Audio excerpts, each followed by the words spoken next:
Hey everyone, leave a comment and tell us where you're watching from, and don't forget to subscribe and tap the like button so you don't miss more stories like this.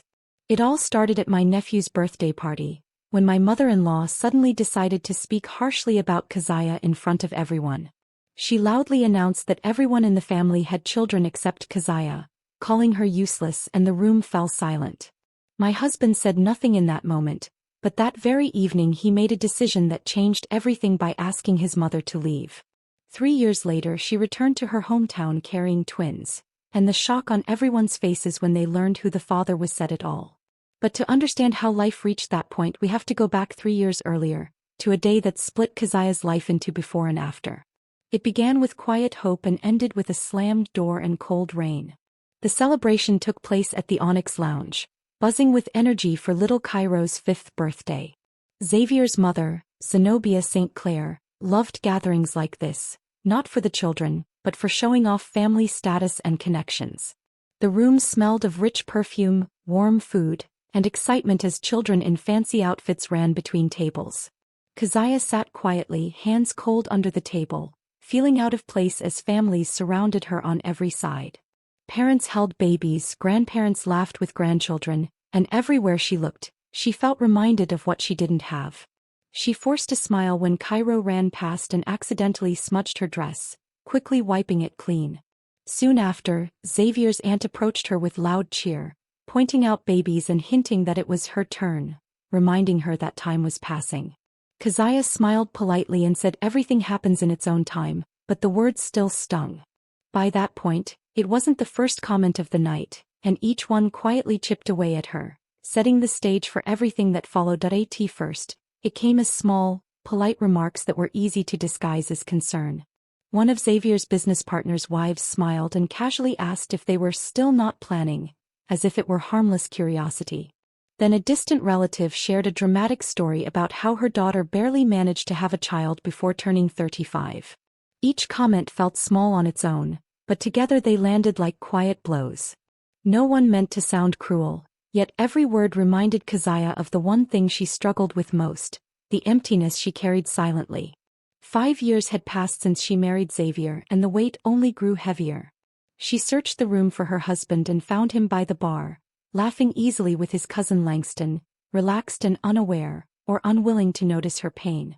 Her thoughts drifted back to that morning at the clinic, the tests, the procedures, and the doctor's familiar words telling her to stay hopeful.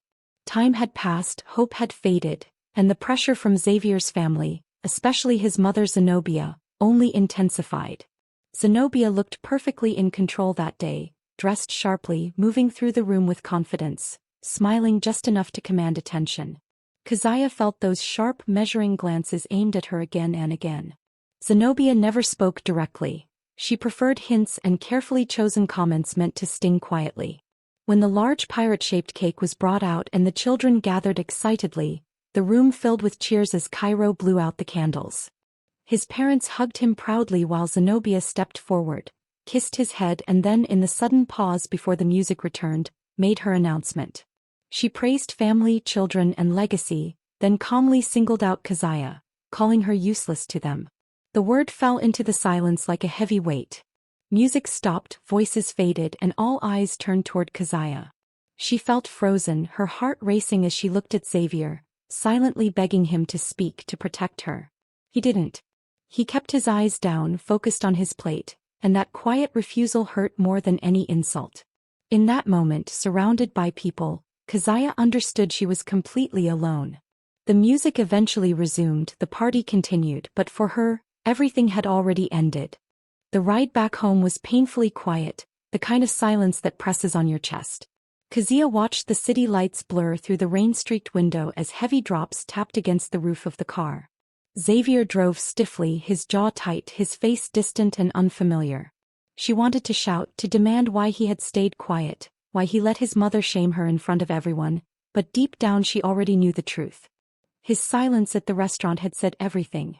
When they reached the apartment they had lovingly built together over 5 years, he didn't even remove his coat. He stopped in the hallway and looked at her without warmth or emotion, then calmly said his mother was right and that he needed a real family. Keziah felt frozen, barely able to breathe. Before she could understand what was happening, he told her to pack her things and leave, giving her just 30 minutes. The words shattered everything she believed in. With shaking hands and a racing heart, she gathered a few clothes and personal items into a small bag while tears fell without pause. Xavier stood nearby, watching coldly, offering no help, no comfort, no explanation. When she finished, he opened the door without a word, making it clear she was no longer welcome. Moments later, she was outside, soaked by the cold rain, walking aimlessly through empty streets, replaying his cruel words in her mind. Exhausted and trembling, she stopped under a store awning and searched her purse for a tissue, only to feel a small box she had forgotten about. Her heart skipped as she pulled it out, remembering the pharmacy visit earlier that day, the test she took in the mall restroom, and the moment her breath caught when she saw the result. Two clear, bright lines stared back at her, and at first Keziah couldn't even trust her own eyes. The joy she had felt earlier that day had been overwhelming, the kind of happiness that makes your hands shake and your heart race. She had planned to tell Xavier after the party, just the two of them, sharing what she believed would be the answer to all their struggles. In her mind, this baby would bring them closer, quiet the constant comments, and finally give their marriage peace. Now, standing alone in the cold rain, she opened the box again and looked at the small test resting inside. She was expecting a child, and the man who had just sent her away for not being enough was the father. The happiness she had carried all day shattered in an instant, turning into disbelief and deep hurt. Yet as she stood there, soaked and trembling, something unexpected happened. Everything stopped spinning. She realized she was no longer alone. Inside her was a new life depending on her. The rain kept falling, the cold sank into her bones, but she knew she couldn't stay there. Going to her parents wasn't an option. The talk and judgment would spread too fast, and she couldn't bear to hurt them. One familiar name came to her mind. Ayanna, her old college friend who lived far away in Savannah. With a nearly dead phone and shaking fingers, Keziah called her, and within seconds, Ayanna offered not just a place to stay but real support. That simple kindness gave her strength. She took a late-night cab to the train station, leaving behind the city that had turned its back on her. Sitting on the quiet train as dawn approached, holding her small bag close, the pain was still there, but something stronger began to rise above it.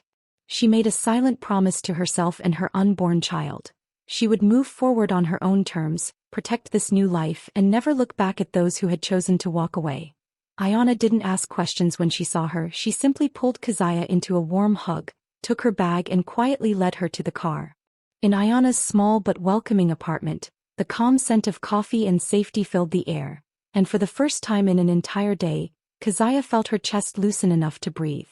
She shared almost everything: how the family gathering turned cruel, how Zenobia's words cut deep, and how Xavier ended their marriage without looking back. But she kept one thing to herself: the small box hidden in her bag, a private truth she wasn't ready to speak aloud. The following weeks passed slowly and quietly as she caught up on sleep, helped around the house, cooked simple meals, and spent long moments lost in thought. Ayanna never pushed her to explain more or rushed her healing. She simply stayed close, offering silent support that spoke louder than advice. Still, Keziah knew she couldn't rely on kindness alone forever, especially now that her future involved more than just herself. She booked a doctor's appointment under her maiden name and sat nervously among other expectant mothers, feeling out of place and alone. During the scan, relief washed over her when the doctor confirmed everything was progressing well, until the screen revealed something unexpected. With a gentle smile, the doctor explained that there were 2 heartbeats, not one. Twins. The word echoed in Keziah's mind as tears rolled down her face, this time filled with shock, fear, and a strange sense of joy all mixed together. Alone, starting over, and now preparing for 2 new lives. It felt overwhelming and miraculous all at once. Back at the apartment, still dazed, she unpacked her few belongings and discovered an old notebook she hadn't noticed before, a diary belonging to Xavier's grandmother. Though tempted to toss it aside as part of a painful past, curiosity held her back. Sitting quietly on the sofa, she opened it, unaware that this small, forgotten book might hold answers she never expected to find. Keziah skimmed through the old diary without much focus until one name suddenly caught her attention: Zenobia, and the entry, dated many years back from a time when Xavier was still a child, made her stop cold. It described another tense discussion about having an heir, filled with worry for Thomas, Xavier's father, whose health made having children difficult, yet not impossible, while Zenobia's behavior was described as restless, demanding, and driven by fear that the family name might disappear. The writer clearly felt uneasy, noting that Zenobia's fixation on legacy had grown intense and troubling even back then, as if nothing else in life mattered to her. Reading this again and again, Keziah finally understood that Thomas had struggled long ago, and Zenobia's obsession with children wasn't new or personal. It was a deep-rooted family issue that had existed for decades. A cold realization settled in her chest as she grasped that her own pain hadn't been caused by personal hatred, but by an old, unhealthy fixation that had shaped this family long before she arrived. Feeling unsettled and overwhelmed, she shut the diary, deciding she would not reopen old wounds or reach out to Xavier, as that chapter of her life was closed for good. She tucked the notebook away and turned to something that always steadied her heart: baking, filling the apartment with warm, comforting smells from a simple peach dessert made using her mother's recipe. What began as a small act of comfort slowly grew into something more as Ayana shared the treats with others. Requests started coming in, and Keziah found herself working late into the night, tired but proud, earning her own money and rediscovering her worth. With each batch she baked, she felt stronger, more independent, and more certain that she was no longer defined by her past or by anyone else's judgment. She was Keziah Price, building a future with her own hands, preparing for motherhood and quietly creating a new life from the ground up. And before she fully realized it, 3 years had passed. 3 years changed Keziah completely, turning her from a broken woman into someone fully in charge of her own life. And the warm mix of vanilla, fresh coffee, and rich chocolate became the everyday scent of her new beginning. Her bakery in downtown Savannah was both her safe place and her pride. A small, welcoming shop known for its beautiful cakes and pastries, where people didn't see her as anyone's former wife but simply as Miss Price, the woman famous for her perfect éclairs. Her mornings no longer began with alarms but with soft sounds from the nursery, where her greatest treasures, twins Kenzo and Kalia, waited for her, alike in their smiles yet completely different in spirit. Kenzo lively and curious, Kalia calm and thoughtful. After daycare drop-offs, her days were filled with managing orders, guiding staff, testing new recipes, and growing her business, while evenings were reserved for simple dinners, bedtime stories, and quiet moments that left her feeling deeply fulfilled. The past stayed buried in an old suitcase and an unopened diary, and she kept her distance from her former life by changing her number and limiting contact with home, even hiding the truth about her children to protect them. Then one evening her father's strained voice on the phone shattered that calm, telling her mother had been rushed to the hospital after a serious heart problem. Fear replaced comfort instantly, and without hesitation Keziah packed the children, paused the bakery, and boarded the next train, torn between worry for her mother and dread of returning to a place she had fought so hard to leave. When she arrived under the same dull sky and familiar streets, she felt the weight of the past again, and as her father saw the 2 small children beside her, he stood frozen, struggling to understand what his eyes were telling him. "Your grandchildren, Daddy," Keziah said softly, guiding Kenzo and Kalia forward. In the hospital room, her mother lay frail beneath the white sheets, but the moment she saw her grandchildren, her face lit up with a radiant, heart-stopping smile. Keziah felt a deep relief. Coming back had been worth it. Yet the quiet of the city didn't last long. Small towns thrive on gossip. The next day, as Keziah stepped out to buy groceries, Miss Jenkins, a neighbor from her parents' old building, froze at the sight of her and the twins. "Keziah, honey, you're back. And whose little ones are these?" she asked, dripping curiosity. Keziah smiled politely and moved on, knowing word would spread quickly. By evening, the entire neighborhood would be buzzing. Keziah Price, formerly Street Claire, back with 2 children after being thrown out by her husband. She tried to keep a low profile, spending her days at her mother's side or with the kids in her parents' apartment, but a few days later, the doctor insisted on fresh fruit, pomegranates, from the central market. The market buzzed with life and sense of ripe produce as Keziah walked confidently among the stalls, holding the twins' hands. She had almost forgotten to be careful until Kenzo tugged at her sleeve. "Mom, look, a man," he said, pointing. Keziah turned and froze. A few feet away stood Xavier.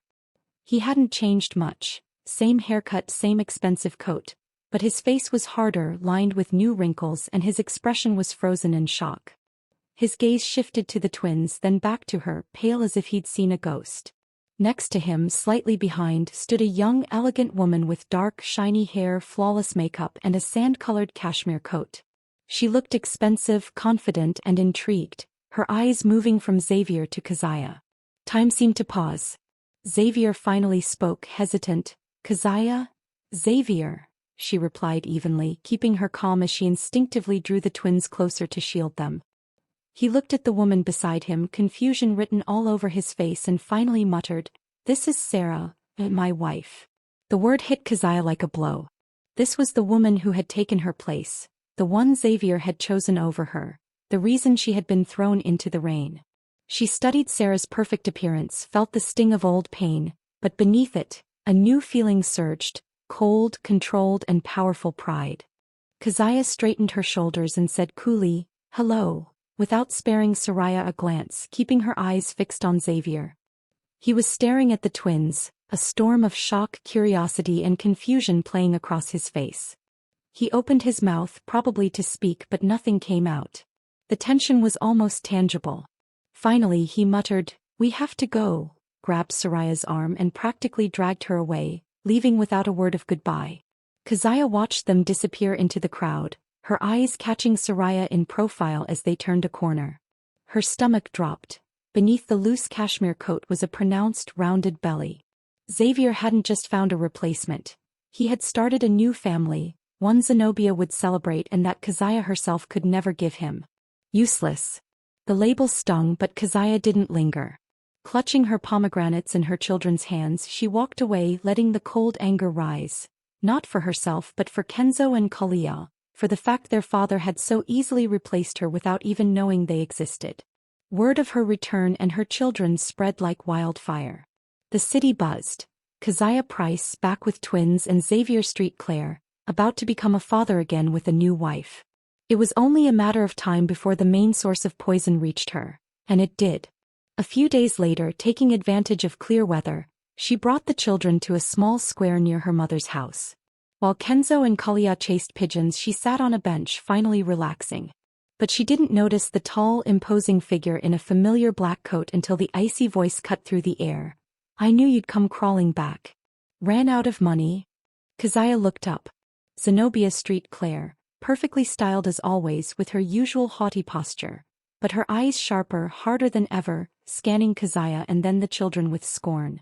"Dragging some poor children here to make my son feel sorry for you? Trying to pin another man's brood on him?" The words stung, but Keziah didn't flinch. She stood, matching Zenobia's height, looking her directly in the eyes, calm and steady. "These are my children, Mrs. Street Claire. I will ask you to stay away from them and from me." Zenobia sneered, raising her voice to draw attention from passers-by. "Are you threatening me? You, the woman my son threw out like trash? Crawling back here to humiliate us before the birth of the rightful heir? I won't allow it." Keziah didn't blink. She had spent 3 years building her life, raising her children, and she was not afraid. "I came here to care for my sick mother," Keziah said slowly and clearly, her voice steady. "Your assumptions don't concern me. If you come near me or my children again, I will contact the authorities." She called Kenzo and Kalia to her side, took their hands and walked out of the park without turning back, even though she could feel Zenobia's angry stare burning into her. Keziah knew this moment was not an ending but a warning of more trouble ahead. Back home, she sat quietly in the kitchen, hands trembling, fully aware that Zenobia would not let this go and would try to ruin her name, especially by attacking her children. Determined to protect them, Keziah decided to act first. The next day she contacted a lawyer, Ms. Davis, who listened carefully and explained that the safest move was to officially establish paternity through the court. It wasn't about money, as Keziah was already standing on her own feet, but about truth and shielding her children from lies. She agreed to proceed, knowing it would force Xavier back into the picture legally. Soon after, court papers were delivered to his office, and Keziah waited for anger or threats, but instead, something unexpected happened. One evening, after the children were asleep, the doorbell rang. Standing outside was Saraya, Xavier's wife, looking frightened and stripped of her usual polished appearance. Keziah let her in, listening in silence as Saraya begged her to drop the case. When Keziah refused, Soraya opened her bag and revealed a large sum of money, offering it in exchange for her silence and disappearance. Keziah looked at the cash, realizing how far they were willing to go, and understood that this fight was no longer just about the past, but about standing firm for her children and herself.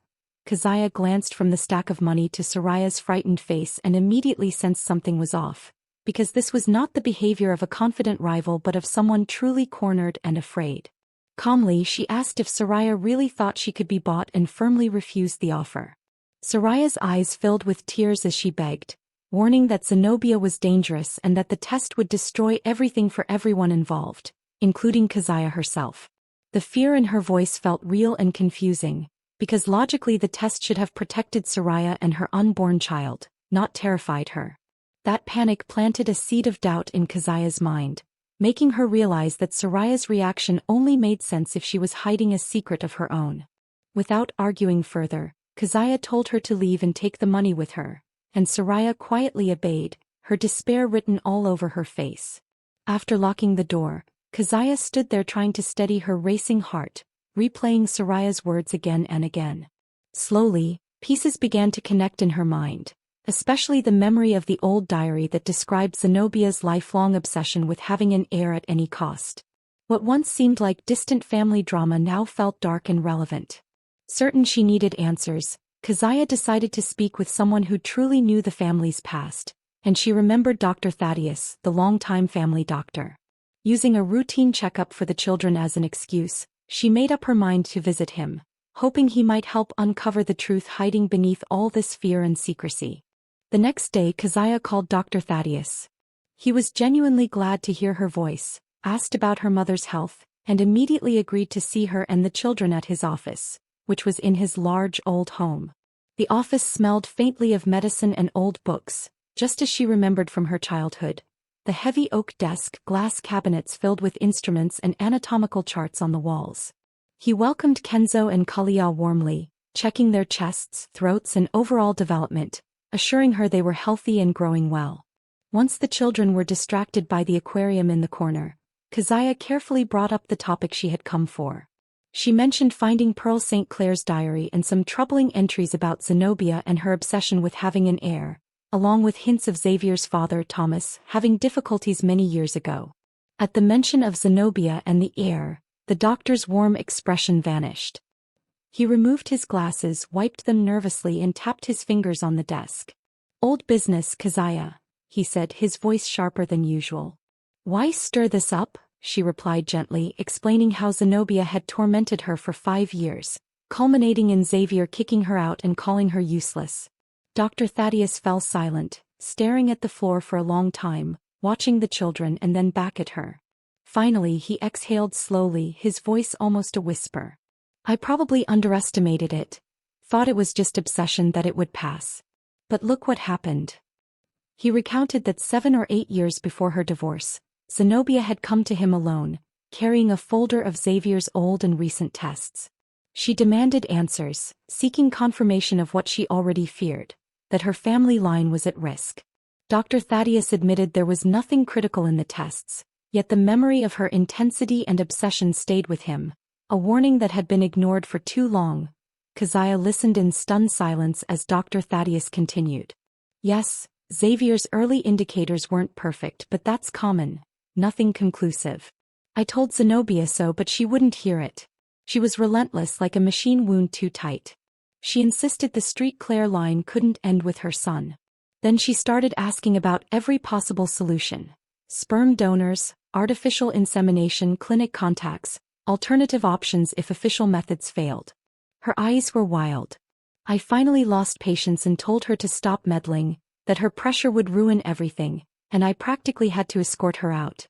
I thought it was over, just the obsessive behavior of a desperate mother, and even when Xavier married you I was relieved, thinking she'd leave him alone. But then I heard the rumors. You couldn't have children and he had kicked you out. And now with this diary it all makes sense. Zenobia wasn't just obsessed, she had a plan even 30 years ago. She always had it." Keziah felt her chest tighten as the truth settled in. Zenobia hadn't just suspected Xavier's fertility issues. She was convinced of them, and she would do anything to secure an heir discreetly. Her exile hadn't been a random consequence of Keziah's childlessness. It was deliberate, part of a carefully calculated scheme. Every piece now fit together. The panic in Soraya's voice, the diary entries, Dr. Thaddeus's recollections. Keziah walked out of the office in a daze, her children laughing nearby, the sunlight too bright, too unreal. One thought throbbed in her mind. She had a plan. She always had a plan. As she replayed the puzzle, her heart raced. Zenobia needed a child with the street Claire name, but official donor clinics were too risky. What if there was another way? And then it hit her. Langston, Xavier's cousin. Ambitious, always nearby, polite, always present at the right moments. Could he have been part of this plan? Her blood ran cold. She remembered the lake house event just a month before she was forced out. Zenobia had thrown a grand reception, loud and chaotic, with alcohol flowing freely. Xavier had been tense, uneasy, and after a toast to future heirs by Langston, he had started drinking excessively, drowning out the world. By the middle of the evening he was gone in mind and spirit, sitting with an empty stare, unresponsive. Everything clicked in Keziah's mind. The warnings, the signs, the orchestration. The pieces formed a chilling, complete picture. Keziah's memory of that night came rushing back with chilling clarity. Zenobia had approached Xavier, shaking her head and muttering something like, "Fell apart again. No backbone." The chaos, the drunk husband, the commotion, it all gave Keziah a pounding headache. She wanted to leave, but Xavier had the car keys and was incapable of driving. That's when Langston appeared. "Keziah, you look pale," he said with exaggerated concern. "Here, have some water. Aunt Zenobia has a special herbal mix for headaches." He handed her a glass. She remembered the bitter taste and how, instead of feeling better, her head spun more and her legs grew weak. "You need to rest," Langston insisted firmly. "I'll drive you. I'll leave my car here. They'll deliver Xavier later." His tone was so confident, so caring, that she reluctantly agreed. He guided her to his car, steadying her by the arm, his hand lingering on her waist and shoulder just a moment too long. She felt exposed and uneasy but blamed it on dizziness. During the ride he spoke about Xavier needing rest from work stress. She hardly heard him, her only thought was getting home.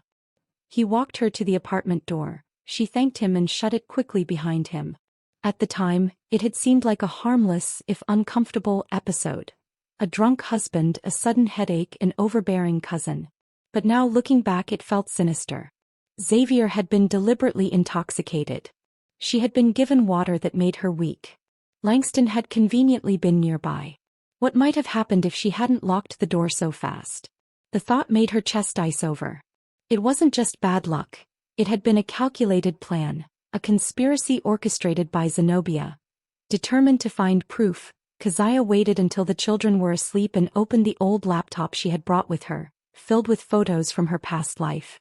She navigated to the folder labeled Lake House September, scanning dozens of images from that fateful night. Guests holding drinks, a barbecue in full swing, drunk Xavier slumped in a chair. Most were ordinary, but then she froze. One photo taken seemingly by accident showed her and Langston near the exit. She looked tired. He leaned toward her, holding a glass of water, speaking solicitously. It seemed mundane, almost trivial, but her eyes were drawn to the background. A large decorative mirror on the veranda wall, framed in wrought iron. Something about it tugged at her instincts, hinting at a truth she was only beginning to uncover. In the mirror's reflection, Keziah noticed the hallway behind them and quickly zoomed in, her pulse racing as the image grew blurry but still clear enough to reveal the truth. In the dark corridor stood Zenobia, hidden from the crowd, watching Keziah and Langston with a cold, deliberate stare that showed no concern at all. She wasn't surprised or confused. She was fully aware of what was happening and calmly waiting for the outcome. In that moment, everything finally made sense to Keziah. Zenobia had carefully arranged the situation, removing her intoxicated son from the scene and leaving his wife weak and unsettled with a close relative nearby, while she observed from the shadows.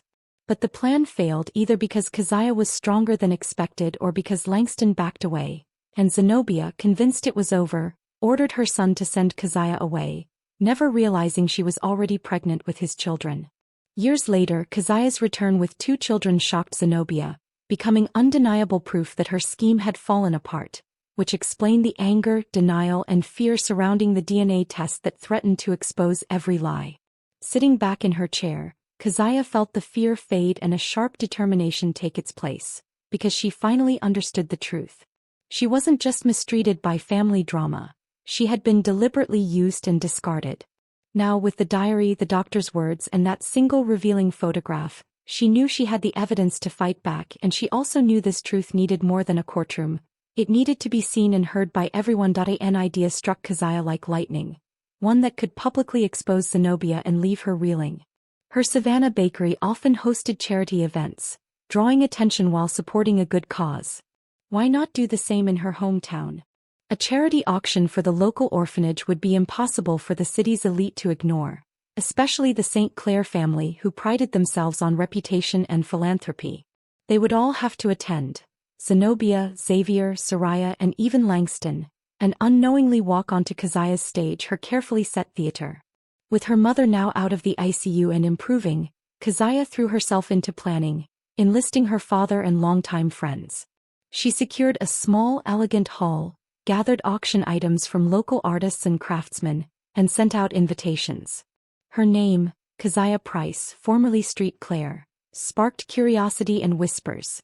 People were eager to see the woman who had returned with children and challenged her ex-husband. She worked tirelessly, balancing the organization by day with evenings spent caring for her mom and children, leaving no room for fear, only sharp, deliberate focus. Exhausted the night before the auction, she finally sank into the kitchen with cold tea, mentally running through the plan for what felt like the 100th time. A sudden knock made her flinch. At the door stood Soraya, shivering in a thin dress, tear-streaked mascara, and disheveled hair, utterly broken. Keziah opened the door, her weariness apparent. "What now? Did you bring more money?" she asked, expecting the same attempt at bribery. Soraya didn't answer. She stumbled inside, collapsed into a chair, and sobbed uncontrollably, her body shaking with grief. Keziah hesitated, torn between sending her away and recognizing the sheer fear in this woman's state. Finally, she softened, almost against her will.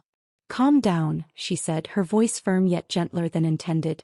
"You'll wake the children," Keziah said quietly, then asked what was wrong. Soraya lifted her tear-swollen face and whispered that Zenobia knew everything and had threatened to ruin her and her family if she didn't attend the auction and behave perfectly. Shaking with fear, she admitted she couldn't live under that control anymore, saying it felt like a prison. Keziah calmly poured her water and asked her to explain from the beginning.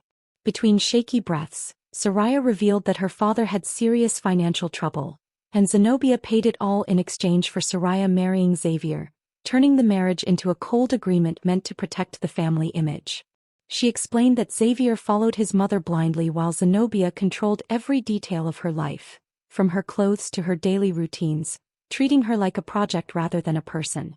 When Keziah returned with the children, Zenobia panicked, fearing people would question her son's ability to have a family, and forced Soraya to help silence all doubt.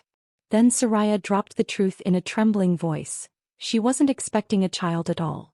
She removed a hidden prop from under her dress, placing it on the table to show it had all been staged under Zenobia's orders, even involving a dishonest doctor to keep the story alive. The plan, Soraya said through tears, was to fake everything long enough to protect Zenobia's image and destroy Keziah's credibility. Exhausted and terrified, she begged for it all to stop, saying she would help expose the truth and end Zenobia's control no matter the cost. In that moment, Keziah understood that the woman in front of her was no longer an enemy, but an unexpected and powerful ally. She looked at the woman she once saw as her rival and finally understood that she was not facing an enemy, but someone hurt in a different way, trapped by the same controlling force. The same person had caused pain to both of them, and now they stood on the same side, knowing that what would happen next would change everything. Keziah did not sleep that night. After Soraya left, she sat alone in the kitchen, staring at the false belly on the table, realizing it symbolized years of lies, pressure, and manipulation. Her plan shifted and became sharper, because now she didn't just have proof from the past, she had evidence that could not be ignored in the present. The following evening, the banquet hall filled with important faces from the city, all pretending they came for charity while quietly waiting for drama. Keziah noticed the whispers and curious stares but felt an unusual calm, the kind that comes when fear has already passed. She saw them clearly at the front table. Zenobia sitting tall and proud, Xavier beside her with a stiff smile, Soraya holding herself together in a loose dress, and Langston nearby looking confident. They appeared perfect to outsiders, but the truth was about to surface.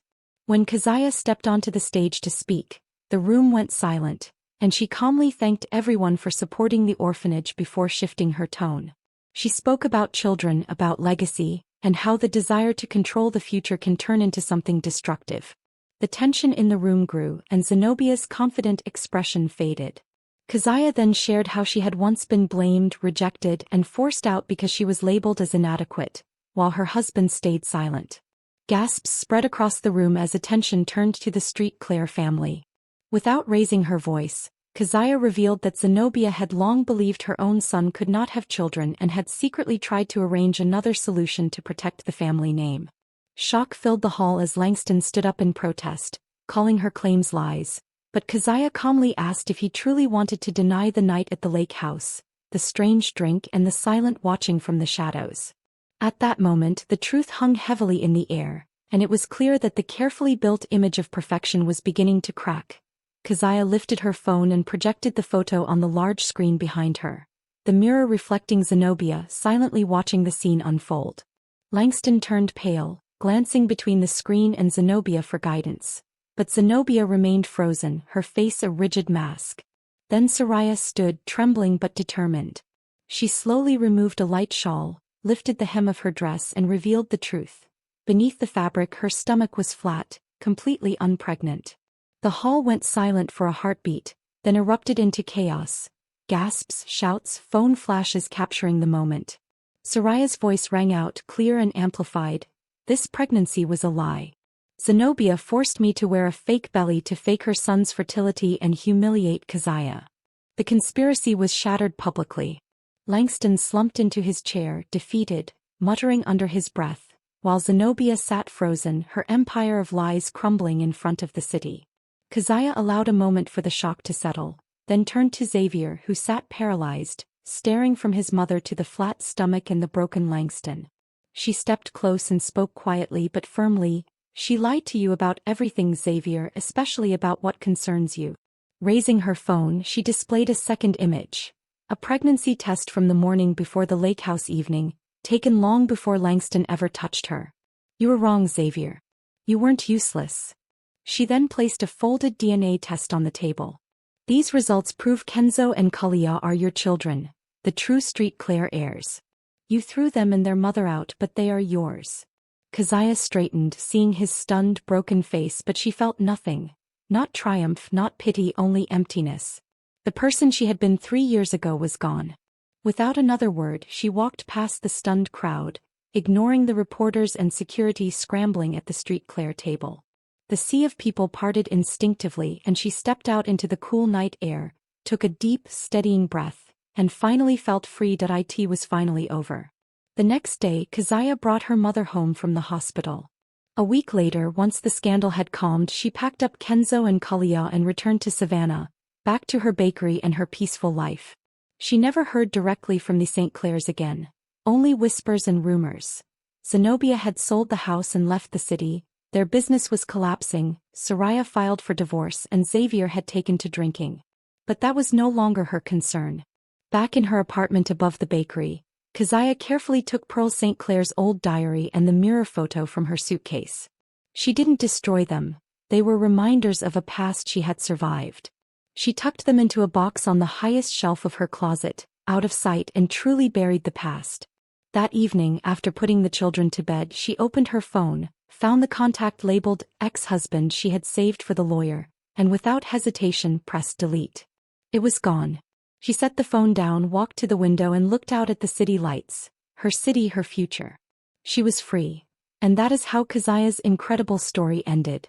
A tale of how a cruel word, supported by cowardly silence, can destroy a life, but also of how extraordinary strength can rise from those ashes. We followed her through humiliation, fear and loneliness and witnessed her triumph. But it leaves us with a question. Which is scarier, active, calculated evil like Zenobia's, or the quiet, passive betrayal of a weak person like Xavier, whose inaction caused the deepest wound. Each of us reacts to betrayal differently. Some break, some forgive, and some, like Keziah, turn their pain into armor and a weapon. She didn't just survive, she restored justice and protected her children. Her public reckoning was ruthless, but was it unjust? Perhaps the most remarkable twist was the alliance between two former rivals, Keziah and Sariah, two victims of the same monster, united to defeat a common enemy. It shows that even in places of apparent enmity, the most unexpected allies can appear. Did you enjoy this story? Which city are you watching from? Share your thoughts in the comments. If you liked the story, you can support me with a super thanks, so I can keep sharing more stories like this. Thank you for your support. I can't wait to read your comments. On the screen you'll also see 2 new life stories I highly recommend. There's so much more on my channel. Don't forget to subscribe.